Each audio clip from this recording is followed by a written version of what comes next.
Hello all, welcome to optimal health. എൻ്റെ പേര് രാഘവൻ, സ്ഥലം കോഴിക്കോടാണ്. ഒരു വെൽനസ് ഓൺട്രപ്രണറാണ്.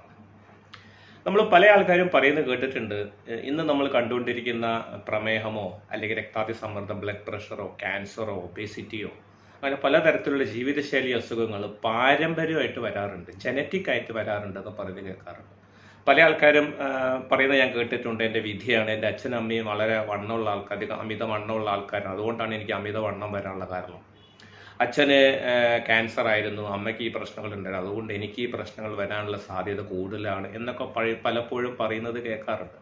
ഇത് ശരിയാണോ എന്ന് ചോദിച്ചാൽ ഇത് പൂർണ്ണമായിട്ടും ഒരിക്കലും ശരിയല്ല. കാരണം എന്താ? Our genes won't decide our destiny എന്ന് പറയാറുണ്ട്. നമ്മളെ വിധി തീരുമാനിക്കുന്നത് നമ്മളെ ജനിതകമല്ല, നമ്മളെ ജീൻസ് അല്ല. പിന്നെ എന്താണ്? Jeans are just loaded guns. Loaded guns എന്ന് പറഞ്ഞാൽ ഉണ്ട നിറച്ച് വെച്ച തോക്കിനെ പോലെയാണ് ജീൻസ് എന്ന് പറയുന്നത്. എപ്പോഴാണ് ഉണ്ട നിറച്ച് വെച്ച തോക്ക് പൊട്ടുക എന്ന് വെച്ചാൽ, വെനെവർ യു ട്രിഗർ, എന്നാണോ കാഞ്ചി വലിക്കുന്നത്, എപ്പോഴാണോ കാഞ്ചി വലിക്കുന്നത് അപ്പോഴാണ് ഉണ്ട പുറത്തേക്ക് വരുന്നത്. With very high speed, lightning സ്പീഡിലാണ് പുറത്തേക്ക് വരുന്നത്. അതേപോലെ തന്നെയാണ് genes are just loaded guns. ഉണ്ട നിറച്ച് വെച്ച ഒരു തോക്കിനെ പോലെ തന്നെയാണ് ജീൻസ്. എപ്പോഴാണോ ഇത് ട്രിഗർ ചെയ്യുന്നത്, ട്രിഗറിങ് ഫാക്ടർ എന്ന് പറയുന്നത് നമ്മുടെ ജീവിതശൈലി തന്നെ. സോ ഒരു കാര്യം മനസ്സിലാക്കുക, അസുഖം പലപ്പോഴും പാരമ്പര്യമായിട്ട് വരാറുണ്ട്, പക്ഷെ എല്ലാ അസുഖവും പാരമ്പര്യമായിട്ട് വന്നോളം നിർബന്ധമില്ല.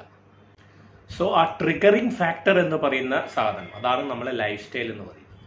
നമ്മളെ ജീവിതശൈലിയിൽ നമുക്ക് മാറ്റം വരുത്താൻ സാധിച്ചാൽ, ഇപ്പം ഫാദർക്കും മദർക്കും എന്തെങ്കിലുമൊക്കെ പ്രശ്നങ്ങളുണ്ട്, അല്ലെങ്കിൽ ഒരു തലമുറയല്ല, 2, 3, 4 നമ്മൾ അറിഞ്ഞിടത്തോളമുള്ള തലമുറകൾ നമ്മൾ എടുത്ത് നോക്കുകയാണെന്നുണ്ടെങ്കിൽ, ഫാദറിൻ്റെ കൂടപ്പിറപ്പുകളും അതേപോലെ തന്നെ മദറിൻ്റെ കൂടപ്പിറപ്പുകളും ഒക്കെ അവർക്കൊക്കെ എന്തെല്ലാം പ്രശ്നങ്ങളുണ്ട് എന്ന് നമുക്ക് ഏകദേശം കണക്കാക്കിക്കൊണ്ട് മനസ്സിലാക്കിക്കൊണ്ട് നമുക്ക് നമ്മുടെ ജീവിതശൈലിയിൽ നമുക്ക് മാറ്റം നേരത്തെ വരുത്താൻ സാധിച്ചാൽ, ആരോഗ്യപരമായിട്ടുള്ള ജീവിതശൈലി വരുത്താൻ സാധിച്ചാൽ, തീർച്ചയായിട്ടും നമുക്ക് ജനറ്റിക്കായിട്ട് പലതരത്തിലുള്ള അസുഖങ്ങളും നമുക്ക് തടയാനായിട്ട് സാധിക്കുന്നുണ്ടാവും.